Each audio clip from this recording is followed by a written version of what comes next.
Welcome to Big Blend Radio with your hosts, Lisa and Nancy, editors of BigBlendMagazine.com.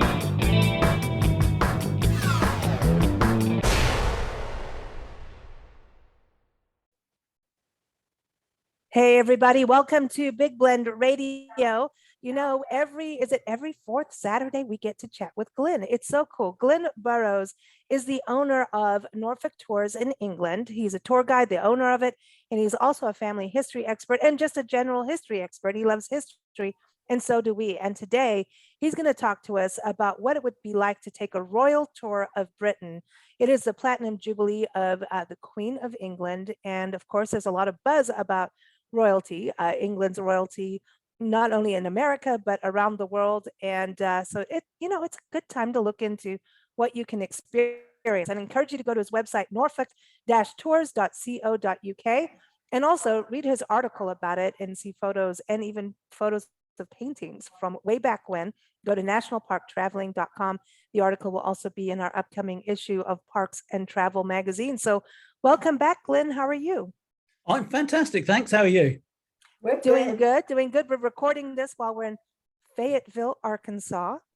Very nice. It's nice and warm, and I hear that you're having a beautiful summer in England. We are, yeah. We've got a lovely bit of sunshine. It's not too hot for you lot, because it's about 77 in Fahrenheit. But for us, it's really hot. So we sit in the shade and we come indoors.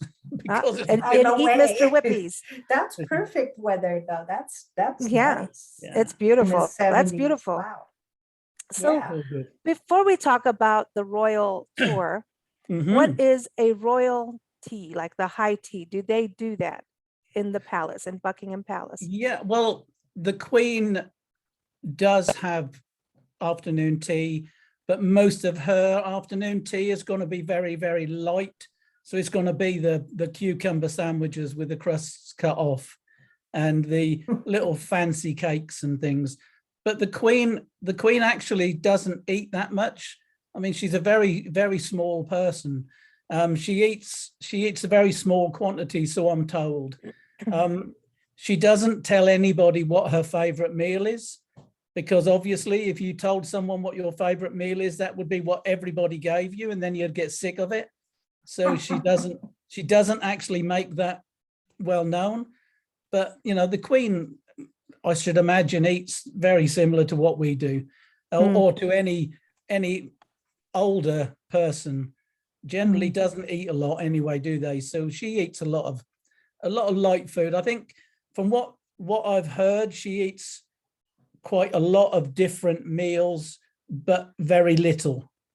So she probably has breakfast, then she has elevenses, then she has lunch, then she has afternoon tea, then she has her evening meal, then she has supper. So she's not going to eat a lot. She's not going to eat a lot in any of their meals, but she just eats a little bit at a time. Well, it's important because look how long she's going. I mean, exactly. We want to follow in her footsteps. I mean, if we need to eat a little bit all day long, that sounds good to me. I think that's a good way to live. Ice cream, then chocolate. No, but I think it's healthier than 3 meals, but actually most Americans really eat 2 meals a day. Yeah, lunch kind of went out the window. That is better. It's better for your metabolism to eat a little bit spread through the day, isn't it? Right. And not actually, I mean, when I lived in France, the main meal was sort of like 8 o'clock at night. And that isn't really any good, because you get up from the table and go to bed, you know, so that's not really very good for you. So I think the idea of eating a little bit regularly throughout the day is a good idea. Well, I read this once about the ladies of France in Paris. Why are they so skinny and slim, you know, very fashionable? And I read that they drink leek soup and drink a lot of red wine. I tried that. It didn't work for me. No, it didn't work. And red wine separately, but they drink a lot of red wine and drink a lot of leek soup, and apparently that slims you down. Apparently, maybe I did too much red wine. Probably you drank too many gallons of red wine. I think so. Also, you probably didn't make your own leek soup, because commercial leek soup to is me, full when you of make flour and no, sodium. I use butter. To make your Leek Leek soup. soup. Yeah, you use a Well, lot no of butter wonder and you cheese. didn't lose weight. Yeah. And also you So- eat, if you're anything like the French, you eat a lot of bread with your soup as well. So that's, Of course, of you course. know. All right, so let's get to the royalty, because you say this dates back to over 1,000 years. I'm getting us back on track, see? Yeah, But you're good at a this. thousand, I'm trying, but well, think about, we're talking about food and royalty. Back in the day, were those big feasts, like when you go Oh, to yeah. like castles and things, you Mhm. always think about the king and queen and all their Yes. guests with their golden goblets and people getting fed grapes and big thing of meat on the table, like Yeah. pheasant and pig. And that then would have been a massive meal with 15 or 20 courses, where they would Wow. sit down and they would have 15 or 20 courses, including swan and pork and beef and lamb. And Wow. you're talking everything. So to sit down and have a meal like that would have been horrendous. And that is why, very often you will find in big houses, the beds are quite short. And a lot of that is not because they were shorter, it's because they slept propped up. So they slept more sitting up than they did laying flat, how we do. And a lot of that was to do with the fact that they were eating so much. Oh my gosh. So they didn't invent digestive biscuits then. I remember those in England. Everybody had digestive biscuits after tea. Maybe they ate in bed.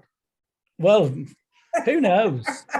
Okay, but now would that be a normal meal on a daily basis, or is that normally just when it's celebration of something? No, that would be, for big events. But the royals in sort of medieval times, they did seem as if they went over the top, because they had it, so they wanted to make sure that they made everybody aware that they had it. So if you went to tea with the king, then he would show you how rich he was by having things like partridges and pheasants and swans and peacocks and suckling pigs. Wow. And so he's telling you how rich he is by the food that he feeds you. So wow. that is what it's all about. It's all about showing off, really.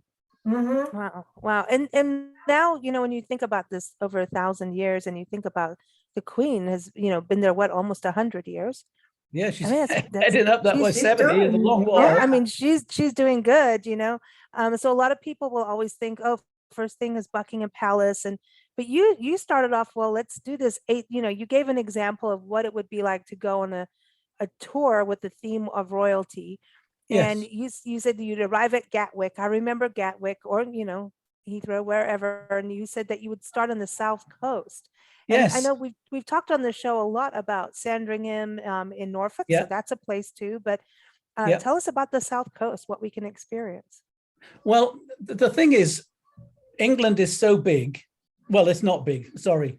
Compared to America, England is that big. But, to actually enjoy a tour, as far as I'm concerned, you need to spend a decent amount of time in each Right. place, rather than arrive somewhere, say you've got 2 hours to look round, and then we're leaving, and then we're going to go here, and we're going to have 2 hours there, and we're going to leave, and we're going to have two. I don't like that sort of tour. I like to be able to spend time enjoying and soaking up what area I'm in.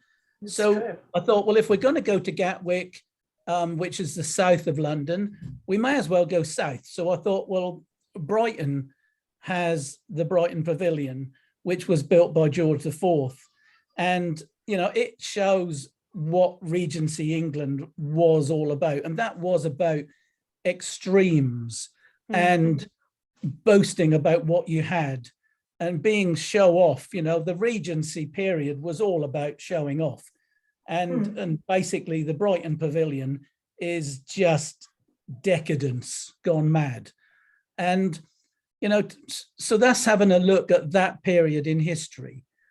And that's a period in history that we don't actually think a lot about. We think about the Victorians, and we think about the Georgians, and we think about, different periods in history, but Regency and George IV is a period that we don't really look at very much.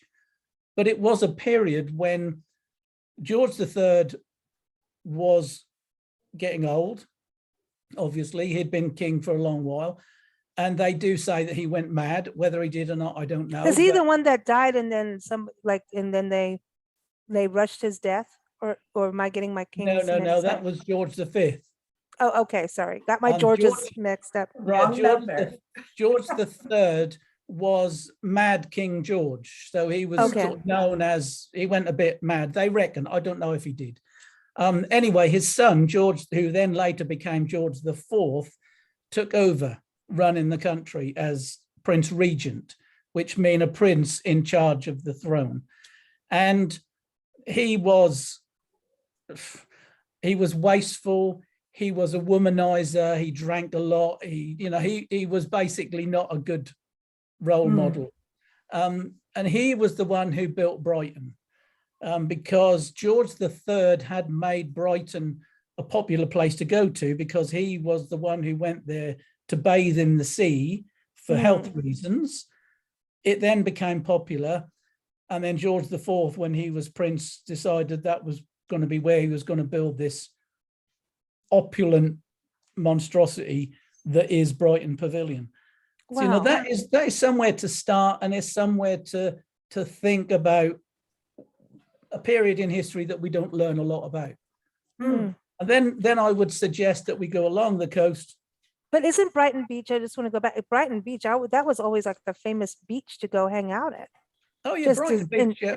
I mean, it's a Brighton popular- Brighton is a seaside resort, definitely. It's a very popular seaside resort, and that is mainly thanks to King George III. That Okay. he made Brighton popular. Well, he made going to the seaside popular, because before George III, really, the only time you went to the seaside was to buy fish. You didn't go to the seaside to go and lay on the beach. Oh, I know. do want to go beside the seaside. Exactly. But we got to thank George III for that. I had no idea about that. I didn't think that. I just always thought we went to the beach.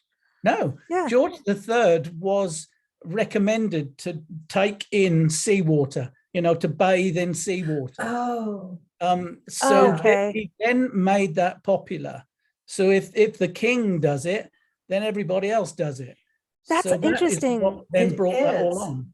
In Africa, I It's mean, this in happened when Kenya. we lived in Kenya and in South Yeah. Africa, different tribes, Black tribes.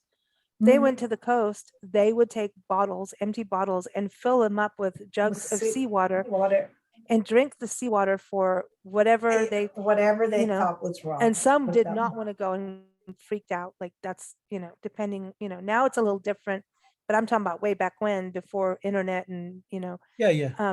and so when they'd go for the first time, it's like, what? And so, but it was a big deal because you went and got seawater for your village. And that was, as we would say, muti, medicine. And Yeah. so I wonder, Well, like, I don't think who started I don't it? think George III actually drank it. He bathed in it. Oh, and the that was- Africans drank it. Yeah, I don't think drinking it was part of the thing. It could have been. I don't know. I mean, we've got spas as well in England, like Harrogate, where you go to a spa to either drink the water and bathe in it. But I think seawater was mainly for bathing in. That was a relaxation thing. So people then started to go to the sea. And then obviously when the railways arrived in the 1830s and 40s and 50s, it was then easier for common people to go to the seaside because you could go by rail. And that is then what brought about the Victorian craze to go to the seaside. Oh, wow. So- And you see so it's those all- pictures of everybody like fully dressed almost. Yeah. It's like, And then they that's go not in what a, we dressing they go in up. a bathing machine to come out fully clothed in a bathing costume that went from here right the way Yeah. down to your ankles, But that was That's that was funny. normal. But that's Yeah, all well, thanks to the royal family. Some people should do that instead of wearing Speedos. I'm just saying. Yeah. Oh, had to put that in there. Speedos and had to- bikinis. Yeah, whoa. no, some bikinis are fine, but I mean Well, anyway. depending on your shape and Oh, size. you just had to keep going. I'm just gonna say, because the last time we saw at a lake, we saw a man in a Okay. little red Speedo that looked like a Band-Aid.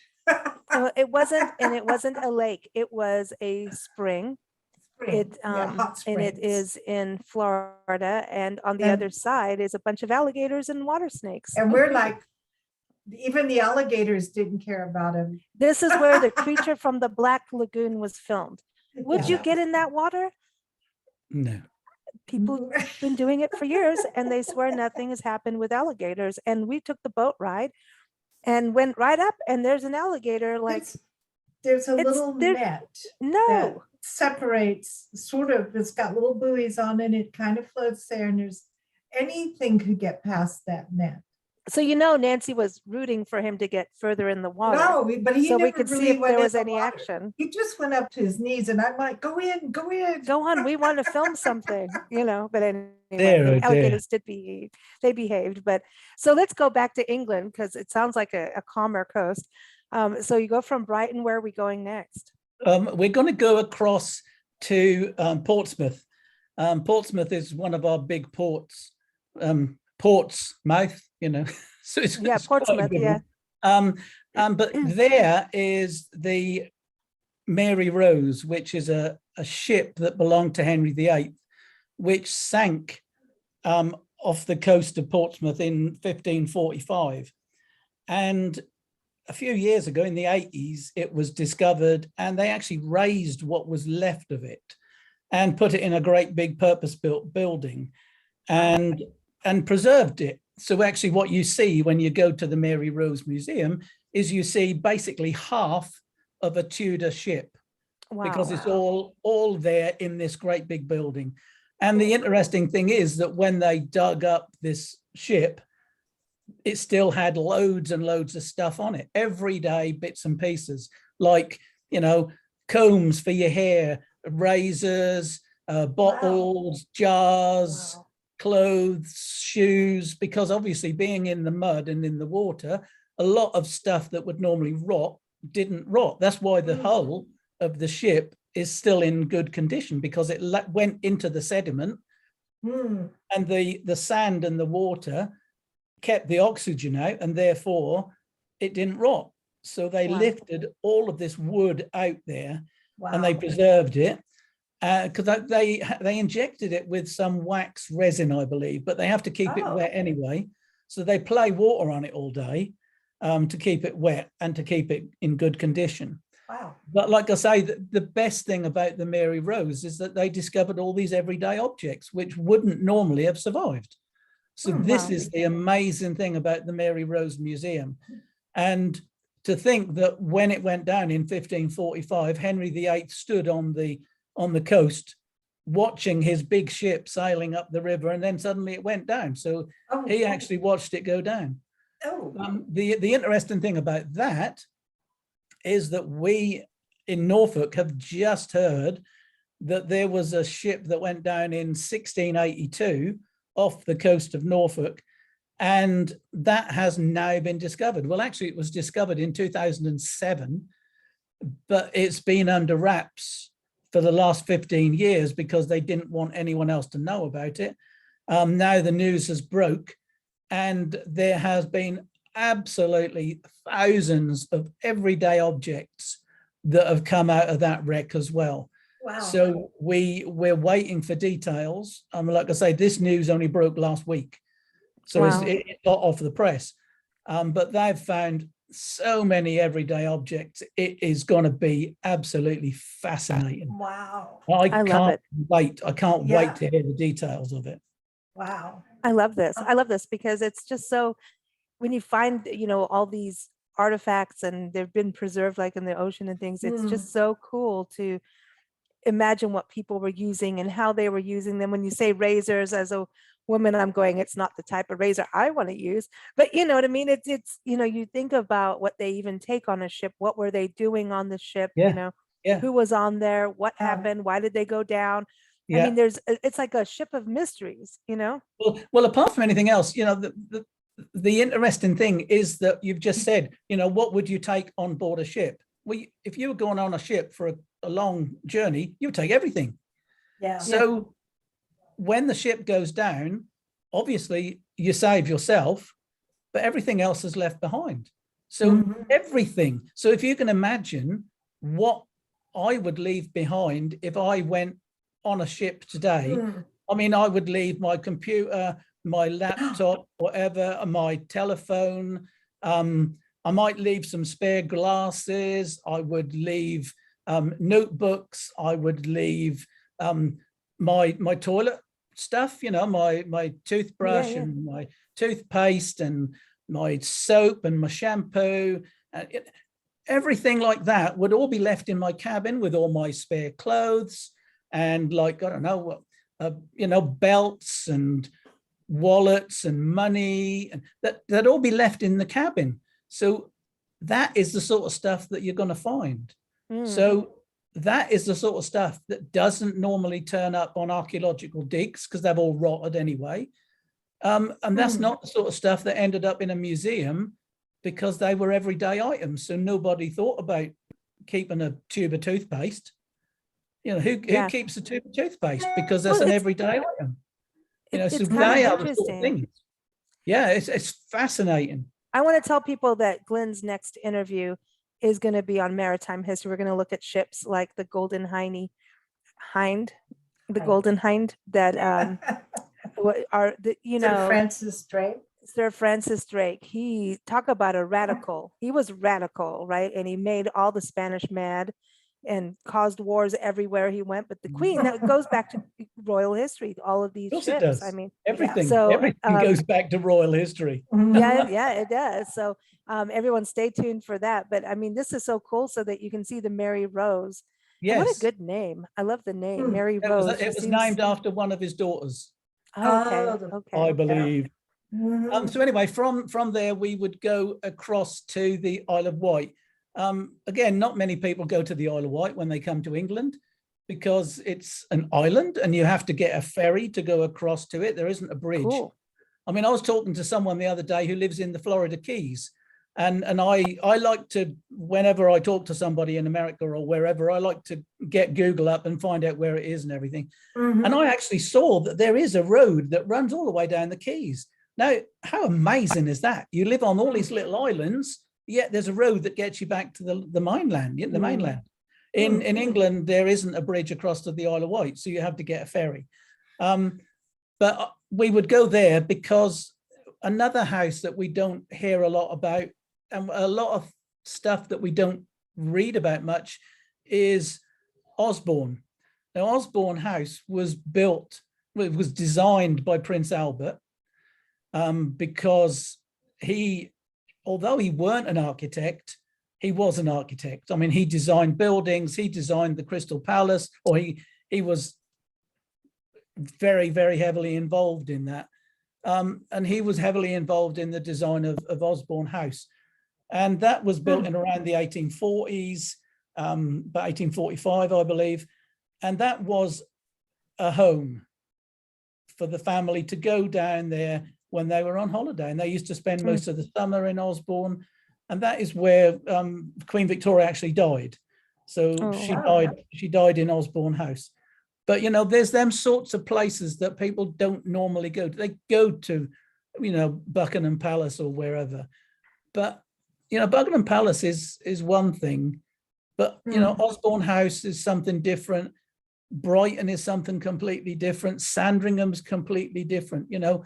So they're the sort of places that I feel are more important to learn more about the family as people, rather than, you know, obviously Buckingham Palace is about the royal family as ruling monarchs. And we will go to Windsor. Windsor is on the list. And that's all about the royal family.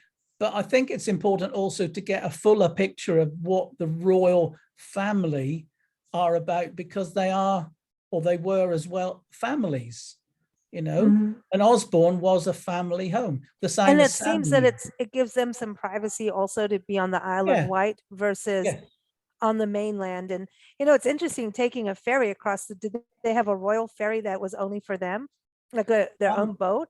Well, they used to have a royal yacht. I don't know whether Victoria, she did have a royal yacht, but I don't know whether she had one at that point. something else I'll have to look up. So I'll make a note. Let me make a note of that. Yeah, well, this will be all part of the maritime history. I mean, when you think Yeah. about it, it's really, they always say, the sun never sets on England. You always think about the ships going out from Yes, of England course. to Well, all I these mean, countries around the world, We if haven't- you're an island, Yeah. you have I mean, to be seaworthy. we haven't got a royal yacht at the moment. The Royal Yacht Britannia was scrapped and sold a few years ago. But up until then, we had a royal yacht, which was How too could they expensive. scrap it? That's like They part didn't of scrap it. They history. sold it. They Oh, sold that's it. part of history. I Yeah. think it's a hotel or something. Now I'll look it up. Oh, no that's kind way. of cool. The Royal, Yeah, Royal but- Yacht Britannia. Oh, that's Um, kind of cool Wow. though, if you can stay in it. That's a way Yeah. of keeping the history Yeah, going. I think it's now something. Like I say, it's not the Royal Yacht anymore, but I think it is. It was sold for, and I'm pretty certain it was a It's- hotel. It's It's so a fascinating Holiday to me Inn. how things get changed around, like how we sell our military aircraft and tanks, and I know, how isn't we that and weird? then all of a sudden the country we sold them to turns around and going, oh yeah, we're pointing them at you now. You know what I mean? So it's kind of always interesting to me. Like, I just feel like we shouldn't be doing any of it. We should hold on Well- to our stuff. I don't know. That's Well, but it who doesn't knows? work that way. It doesn't, but Yeah. right now we want to help Ukraine. So, so it's a very different world, but this is cool. I mean, if you could stay in a hotel that was a ship, or a yacht, that's kind of cool. So Windsor, that's a big deal. That's something we hear about, Windsor, and Yeah. this, why did we must have gone to Windsor Castle, Nancy? I feel like we did. I don't know. I Well, don't think we Windsor did. Castle. Windsor Castle is a place that, if you're in England and you haven't been, it's a place to go. It is interesting. It is a day to have a look around Windsor Castle. It's not something you can just look around in a couple of hours. The actual castle itself, the main castle keep, which is on top of the motte, which is the bump, the hill, that was built by William the Conqueror. Well, Wow. a castle was built there. It was probably a timber one. The one that's there at the moment was a bit later on. But, there has been a castle on that site for nigh on 1,000 years. So, it is something that is continuous. With Windsor Castle is the biggest and the longest continuously inhabited castle in the world. Wow. It's been the home of the kings of England and queens of England since 1110. So Wow. it That's is, a long time. it's a long while. So this Yeah. isn't part of the tour though. So I just skipped Yeah, out. yeah, it is. Yeah, we would See? end up. We would end up. between- there. Yeah. Where's the fancy toilet? The fancy What? toilet is. I love toilets. I love toilets.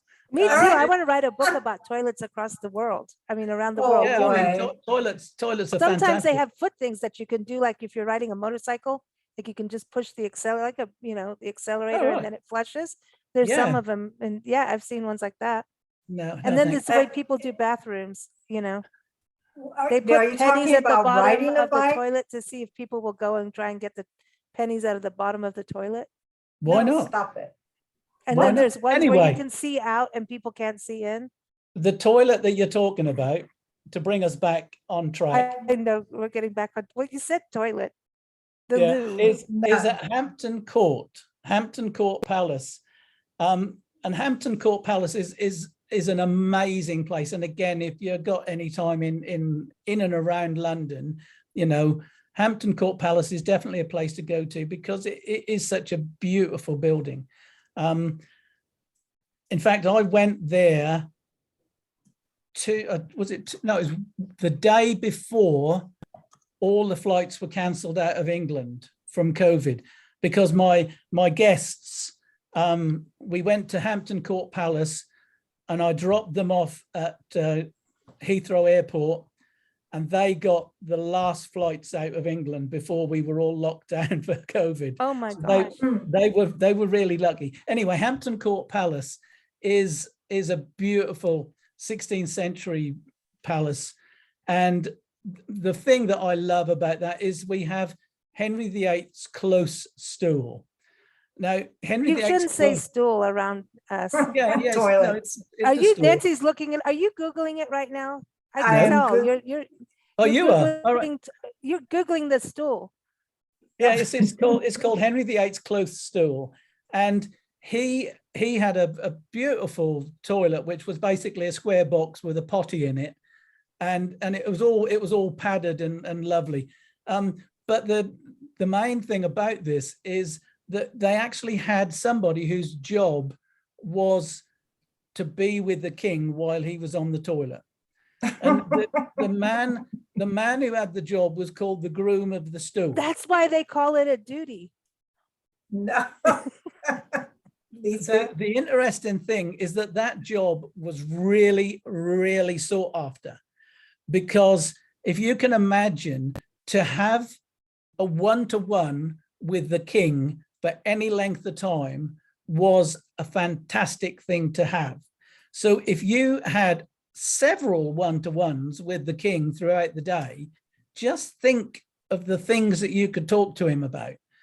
So the groom of the stool was a job that was really, really sought after. And if you were the groom of the stool, you had influence. He's You the could dude of influence duty. the king He because had a you were duty. talking to him. You were he's talking to got him. duty. He has Yeah. the duty, the duty. He has I mean, duty. we shouldn't, well, because so, I don't know if you say, we're back to the England, English versus English thing, but over here, there's duty. So you have a duty to perform, but because of our lingo, it's duty, but duty is a poopy. Oh, right. Okay. So So you could be on duty. You could be. I Googled the most interesting See? toilets in the world, and New Zealand wins. I don't know what they're doing down there, but there's one in the But shape of a lobster. I don't get it, but there you go. oh, okay. Ouch. See, we're supposed to be taking the Royal Tour of Britain. Somehow Supposed to getting be. it. It's Yeah, we're supposed to. descended. But you It's said toilet. No, what Descended into the toilet. It did, but okay, but did they flush back then, or was it like a chamber pot? No, it was a pot. It's a The pot. one, the stool that he would have had in his own little Mm. cupboard would have been a pot in a very nice cabinet. Wow. Normally in castles, the toilets would have emptied through a chute into the moat or into a dung pit, which would need to be emptied out every so often by the keeper of the dunghill. And that was another job, which was another job that people had to do. It would Sounds be like what I'm doing with the donkey lately. yeah, exactly. Someone has to do it. And it's That's a right. very responsible job, because if you think about it, if people don't clear up the toilet, you're going to have a problem in your hand, on your Yes. hands. And then when you So- make the hill, it does run downhill. I'm just gonna say. Well, it does. But the solid needs to be got rid of. And the Right. person who done Are that. we had a- talking politics again? Yeah, that as well. We always do. Sorry. We, you know, I we know. do. Well, you cannot, if you put a toilet in your article, there's no way we're not gonna go there. No, There's just absolutely no way. And then that leads right to politics, no it's- matter but how it you look is- at it. But it is interesting at what time in history did people decide to do something about, I really don't want to go and stand by a tree in the middle of the night. Well, yeah, what did they do Yeah. back did they all have chamber pots from the get-go? Or, when Mhm. you think about medieval times, I remember even reading and learning in history as a little kid, we were always talking about how sewer systems were formed because of all the disease where Yes. people would empty Yeah. their pots out into the street. And so Yeah. royalty, they had to have their own landfill. Well, the thing is, you see, obviously, if you lived in a house, you had a chamber pot, which is Yeah. basically a pot for the chamber, Mhm. your bedroom. So you Right. have a pot in your bedroom for nighttime. But generally speaking, most village people would have just used a hole in the garden. They wouldn't have had a specific building for it. And they would have Wow. probably had, if you were rich, you would have a pot. But, you generally speaking, the normal common garden people would have used a hole in the ground or a tree. You know, why waste money on building a building for something so basic? Lavish. It's lavish. It's But the lavish. actual process is pretty basic. So why do you want to build a building? And also, you would need to move where you went to the toilet, because you would need a fresh supply of leaves wherever you went, or moss, because that's what you use to clean up with. You know, if you were a common or garden bloke, it would be, you know, moss or a leaf. You know, Autumn is like harvest time. Well, you can't use Spanish moss because that's got chiggers in it. Yeah, There little you go. buds here. They call them chiggers. Yeah, Chiggers. actually-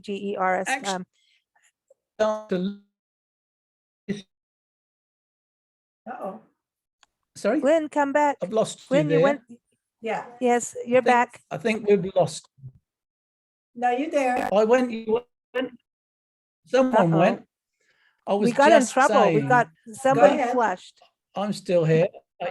Okay, I'm still here. they can hear you. Yeah. What I was, my internet is on, anyway, what I'm saying is that the history of toilets is fascinating. It really, really is fascinating. And, you know, I know it always raises a smile, but actually it's something we all do.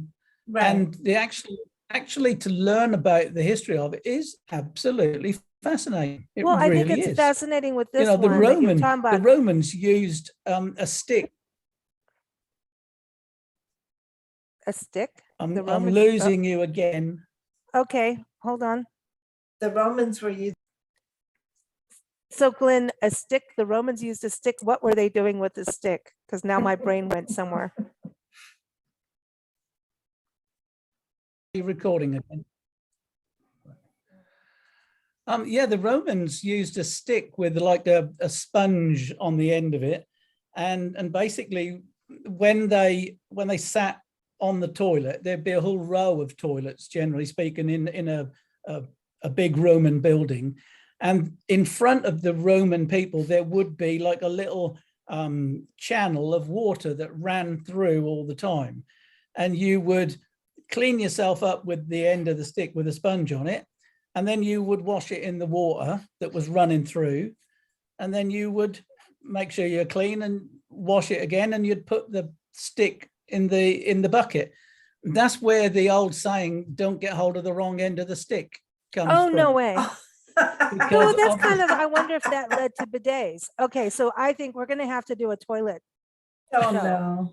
No, because you know what? Look how many travel writers we know that have been in different toilets around the world too. Oh, Come I on. tell you, it's absolutely fascinating to It learn is the history funny. of toilets. Because the bidet thing, like we Yes. you know, we were pet sitting for a couple that went to England and then they went to Portugal.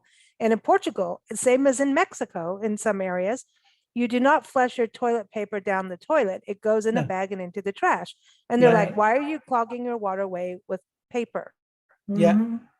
Mhm. They do So the then same the- in Greece, because they Mhm. I think the sewage pipes are smaller in Greece, so Mhm. they don't allow toilet paper down the toilets. Wow. There are parts of Africa that are like that as well. So depending on who colonized what part of Africa, it Yeah. depends on what kind of toilets you got. Yeah, obviously. Well, Mhm. well, and also see, this goes back to eat a little bit all the time instead of a whole bunch. at Well, I'll tell once. you the one funny fact. I can't is- help it, sorry. One of the men who invented the flush toilet, did you know what his name was? Yes. Crapper. Thomas Yeah, Thomas- Crapper. Thomas Crapper, which I find, I don't know if that's where the word came from. I suppose it is. I think I so. think it probably is, because But, you know, I find that quite, either that or his mother had a really good sense of humor when she got married. Well, then there's Yeah. all these toilets now where you, okay, I can't, if I start on the toilet thing, I will never stop, you know? yeah, let's go back. So Let's go back to to the Winchester. royalty. So, but Let's the go- thing is that the important thing from this is it's a lavish toilet, but he has someone doing the royal duty with him. So, well, Yes. not like the poopy, but somebody has a full-time job of being the toilet manager for the king. Yeah, And at this point, if you're a commoner, for you to be able to talk to the king, like have that private time, that's pretty, it's like the women, the women royals who have the maids that are, Yeah. right there. It's Exactly. a very prestigious job, actually. exactly. And it wouldn't be somebody who is low down who would be the person who would be doing that job at all. It would be someone well up, because Mhm. like I say, it's a job that is not easy to come by. So it wouldn't just be any old body who was going to be the groom of the stool, because he would be an important person already. Really, So- the name is groom of the stool. Really? I'm sorry, I can't. We need to move on to the next part. And it's never good. This is going to be going all day for us now. Yeah. Let's go we're to childish. Winchester. Can we go to Okay, so- Winchester, please? Okay, let's go to Winchester. Okay, Let's go and to so Winchester. this was the capital. This was the capital of England at one point. It was at one point in Saxon times. It was the capital of England. It was the Normans really who brought London into the forefront more so. And the interesting thing about Winchester is, I don't know if you're not, but if you're my age, you will remember the song Winchester Cathedral. Yes, I Oh, yeah. do. I remember Mhm. singing it. I love that song. Mhm. But I learned Winchester. to play it on my recorder. Oh no, not the recorder. I did. I drove Nancy bonkers. I would play the That's recorder the to wake worst everybody up at instrument 6 a.m. ever made. And Does I come in anybody- and blow it. Recorder. No, it. Does no, anybody play the recorder properly? You know, No, because I I thought don't I think did. it's playable. It just is the worst sounding instrument ever. I had So a why wood did one, they- and I why can did still they use taste it? it. why It was- did they use it? Horrible things. Well, because people, They wanted to torture the it parents. was cheap, and it's kind of like a forerunner to the clarinet, but it didn't have the reed to make it sound mellow. It just Would the No. groom of the stool play the recorder while the king was on the other? That's why maybe they Oh, say about the king on no. the throne, the porcelain throne. Now I'm going, see, I'm never going to pull out of this toilet You're paper not. now. Anyway, Winchester, Okay, to get thank back you. on the subject, Go, Um, go.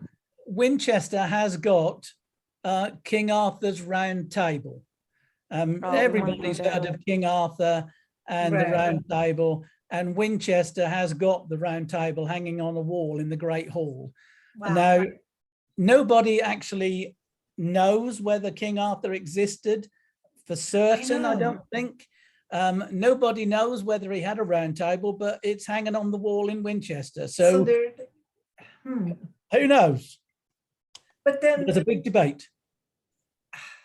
We've done this. There's We've done gotta this be show a- on I know Robert there's Hood. got to be a way with DNA testing and such to find out now. Well, there's a way to find out through dendrochronology to find the Oh. date of the table, tree Yeah. ring dating. Yeah. So I don't know whether that's been done, but I think we would have heard about it if they'd actually found out that it dated from Saxon times. So I don't know. I haven't looked into it. Probably that's another thing. I have to make another note. See, I know. It's like Yeah. every time we come on the show and then we go, where's the list? Yeah, round But table. you said ring. Yeah. Now, see, I've got Another the list giggles. going. It's like Robin Hood, Yeah, exactly. I mean, Yeah. I think again, Robin Hood could be a joined up load of different people, and it could just be a story that was told because it's a lovely story, where Right. you rob from the rich and feed the poor, rather than what we do now, where we rob from the poor and feed the rich. Really, we went to politics again. Really, That's what happens Well here at done. the moment. See, So whenever then- you bring in the stool story, then we're going to be talking Bring up about politicians. politics. Just you're talking about the stool, so you're thinking about politicians, really, aren't you? Come on. That is it. Because what do you think they're doing in those big office things? I mean, anyway, let's I won't go there, Move but this on. is really cool to go there. So, and then you go to London, the Hampton-Court-Palace. Yeah. Ooh. Hampton Ooh. Court, like I say, is a beautiful, beautiful building. It really is lovely, and the lovely my favourite part of Hampton Court, apart from Henry VIII's close stool is the kitchens. The kitchens Mm. are amazing. So Mm. if wow. if you Google Hampton Court, look at the kitchens, because Okay. they have got these absolutely massive Tudor fireplaces, which they used to cook on. And Oh, they've wow. got those big spits that they used to put a Oh, whole, yeah. a whole ox Pig. on, and oh, it's fantastic. And they used to do the Wow. bread like that. We've seen some ovens in this country where, Yeah. especially back east, some of those ovens are like a whole wall, Yes. just for Yeah. baking Well, they have bread to and- be. If you Yeah. think about it, you're cooking for dozens and dozens and dozens of people, Mhm. and so the kitchens had to be massive. And the Wow. the kitchens at Hampton Court were amazing. And the last time I was there with these last two visitors, they actually had a whole load of people there doing reenactments, cooking stuff. Oh, cool. And Nice. that really does bring history to life. Mhm. It really is good. And they were Yes. showing us how they do things, and that was excellent. I love that So sort of thing. there Mm. wasn't baked beans back then, right? We're talking about the 16th century. There wasn't baked beans, or No. were they using beans at that point? They would have had different pulses. So there would have been peas and probably some beans, but I don't know what sort we had at that time. They were bringing in lots of foreign food by then, because you're talking, the 1550s, so we were already going around the world quite a lot. America had already been discovered, obviously, by then, because that was 1492, wasn't it? Mhm. So, well, I'm going to get wrong there. When America was discovered by the English, Mhm. Yes. was 1492, not when it was discovered, because it had been known about for The millions of Indians. years. And Yeah, Native Americans, yeah. yeah. Yeah, it's So so the first Anglo kind of thing, you could say. yes. So I Yeah. mean, that is something that obviously I was brought up obviously in the 1960s, when we always said, America was discovered in 1492 and Mhm. Australia was discovered in 1775. Well, that really does prove of the indoctrination of the people at that time. Mhm. We didn't consider, and I'm talking from my generation. I'm not talking about today. I'm not Mm. trying to be controversial. I'm just saying how it is. But at that time, we didn't really acknowledge the fact that America existed before 1492, or Mhm. Australia existed before 1775. Right. We just said that's when it was discovered. Well, no, Right. that's a load of rubbish. It'd been Right. discovered for millions of years. The Yes. Aboriginals in Australia, they had a fantastic way of life, Oh, but yeah. it was just that we hadn't gone. Yeah. and Well, that's how we that think, is- you know? yeah, I mean That's- that is really something that politically is a Mhm. really dangerous thing to talk about. But I think we need to talk about it, We because always need to was- talk about it. How do that we is move how I forward was if we brought don't? up. Yeah. I We can't went help there. I was brought up. You know, we went to places to save the savages. Oh, don't start me on that. How Well, That's it's arrogant. true. terrible. Yeah. I totally, how and over arrogant. here, cut their Yeah. hair off and put them in And- schools, and change their religious beliefs. I That mean, happened all over Africa. Turn some people into slaves, but Mm.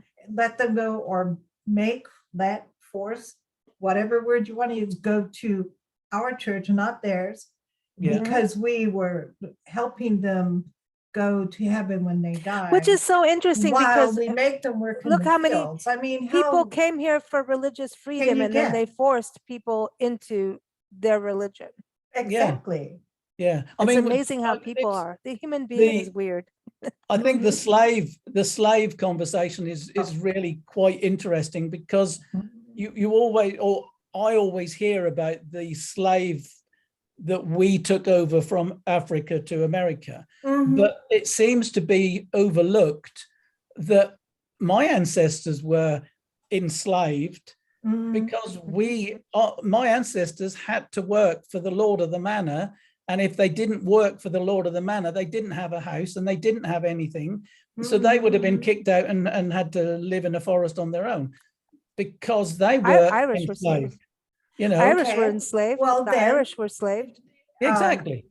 African tribes had, when they went to battle with another tribe, would take the women and children, they Yeah, would kill and the men enslave them. usually, they enslaved them. Native Americans enslaved I other think Native what Americans. is different So in this that's country, just people the did that.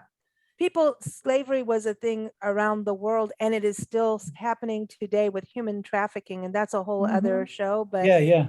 and we've done a number of pieces on that. And the problem is this country didn't switch gears once they realized, hey, this is a bad thing. And then we have a civil war. And then we had Jim Crow era. And so when you look in different neighborhoods, it has been a very unfair, unjust way of living for Oh, sure. people who are descendants of slavery. And Yes. some, were able to break through, some were not, and were left behind. And there's Mhm. still places in this country where the library books haven't been changed since the 30s or 40s. I mean, so there's things like eugenics that happen in this country where women would go into a hospital for anything, Planned Parenthood. Okay, now we're going to get all the political people attacking me, but we sterilized, and we've still all the way Yeah. till this day sterilized Black Mhm. women. Not And only they're did- also white, and also some white women, if you came from a poorer area, Yeah. and you're not supposed to yeah. say poor, but underprivileged or whatever. We didn't make steps fast enough, and we're needing to catch up, and we need to catch up fast, and not having Well- conversations about it is not going to fix No, anything. we need There we needs need to be talk about it. conversation, and then there needs to be action. It can't Okay, just be We inaction. also experimented on Black people. Oh yeah, Yeah. we did. And Well, we the did. same, There's still same as things. Hitler. Same as Yeah. Hitler did. Yeah, Excuse. and it doesn't do any good to try to cover up it. It's a fact of history. We personally didn't do it, but No. our ancestors did. So, I mean, so I don't think we're to blame for it. No. But we no. are to blame for not coming forward and saying that and admitting it happened. And, do we owe an apology? I don't know. I think if you look at history, everybody owes each other an apology. for Well, something. I think that in every You know? place that you can't generalize either, right? Mm. But we all do, because it's an easier way of communication. And every Mhm. place is a little different, and every story has something different. So it's about us connecting more on an individual and community level than Yeah. a broad sweeping thing. And I think this is what travel does. Yes. When you go to a place, you start to really realize, like when you go to a castle, all these, fancy places you're talking about, and you go in and see the servants' quarters, you Yeah. go and go, oh, look at this, they live Mhm. lavishly, la, la, la. Then you go see the prisons, the dungeons, Yeah. you see Yeah, the like- guillotines, you see all Yeah. this, and you go, okay, wait a minute. It wasn't all roses, was it? No. So, No. so that's And what travel does. Yeah, I think it's really important to travel and to mix and to be with other communities, because I personally, some people have said that the Japanese need to apologize for what they did to their prisoners. Well, that is going to do nobody any good. What is the point for somebody in Japan who didn't have anything to do with that to apologize to somebody in England who didn't have anything to do with it anyway, because everybody who was there has died? So what is the point in an apology? It's completely hollow. What we need to do is to be able to mix as people on an equal footing today. That's all we need to Right. do. And then I we'll think make it better. the fact that we don't do that now is the apology. Well, I think we're getting there. I think we're slowly getting there. And I think conversations there's some organizations where they take they have dinner together. So it's diversity in religion and culture. And they Yeah. say, like, you can have Muslim, Jew, Yeah, yeah, Christian, and, there's all the different, and they'll sit down, different levels of economic ranking, however you want to call it. And I think those are the things we need to do and have those conversations, because you'll find that we all care about our kids, unless you're a psychopath, right? Those psychopaths are psychopaths. We all care about our kids. We care about education. We Mhm. care about our surroundings, being healthy and clean. Now you'll find that basically we all do actually share some common ground. And it's so funny to me, even in this country where, there's the complete opposite in political parties, but they're actually saying the same thing in just different ways. And so it's a very, and I know it's similar there for you too, but if we have these conversations and we get out and about into communities, even if it's virtual, because I know COVID's up and down and weird, but we need to communicate. And I think what you're doing is so important. We've done so many shows lately with travel writers and even a photography expert. One of the top is on our show coming up soon. And he talks about the importance of having a fixer, because then I thought of you, I'm like, Glynn's a fixer. He knows everybody in Norfolk, and having a tour guide. And it's not about having your little sticker on there and everybody get the same box lunch. It's about really connecting and going in and having that scone that was homemade and having that conversation like, oh my gosh, your family built this property back in the 1700s. That's crazy, and understanding, and through those experience, immersive, authentic experience, it's huge. The other thing is volunteering. We're doing a ton of shows. It seems more and more that in travel, we're looking at regenerative, excuse me, where it goes that you're leaving the place better than when you walked in. So you're connecting in the community. So say we come see you, Glynn, in Norfolk, and maybe that day you're having an event, a soup kitchen thing. Yeah. And part of our thing is to come in and help, chop vegetables, serve the soup. I'm just saying. Good idea. Then you come in and you're working with the community and you are leaving a better footprint. Our parks always have things to clean the beach, clean the parks, help make trails. And as travelers, if we do something to give back, and I mean more than just take pencils, though those are necessary. And I mean more than the dollar donation. I mean, you get involved, then that bridges a cultural gap. Yeah. And also you're talking to the locals, which is what I always say to people is you must talk to the local people. So if you're working on a project where you're clearing out a pond or something, you're talking to the bloke next door to you or the woman next door to you, and she's going to be talking about what she done last week, and you can talk about what you did. And then guess what? You learn about each other. Right. And that's what it's all about. And it bridges that imaginary gap, because I think we're all brought up with, well, don't talk to this kind of person, beware of strangers, all that negative stuff. And then you're going to be working next to a stranger, talk to them and find out that I know not all strangers are good. Not all people are good. But if you're working together on a project as a volunteer, chances are you're not talking to a psychopath. You might be, but I doubt it. But halfway in the conversation, you'll know. You might get a vibe like, I think I'll move to the other side of the pond. But I think this with travel too, you meet people that are traveling with you. Sometimes in a group, you become friends with these people, and it's a smaller group instead of the massive busloads of people. You still group up with people. So there's something in that too. But so we go to Hampton-Court. Yeah, and then we go Windsor? to Windsor, and then we drop you off at Heathrow Airport or Gatwick. Sorry, Gatwick Airport. So that would easily fill 7 or 8 days of a tour, and also we'd be stopping every now and again anyway, so you'd see other things. But that sort of thing would do you a nice 7 or 8 days of a tour. That's a good tour.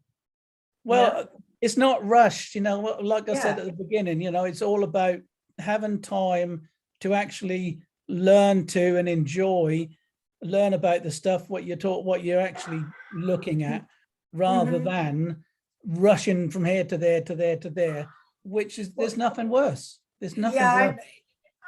I've been on tours where you're so rushed that you wonder why you went, Yeah, because, okay, it's almost like flipping through a book and just maybe looking at the photos and not even having time to read the captions, Yeah. just like flipping through, which is, it might inspire interest, but it sure doesn't answer questions. no, I mean, Yeah. I always say to my guests that the only deadline is the flight home.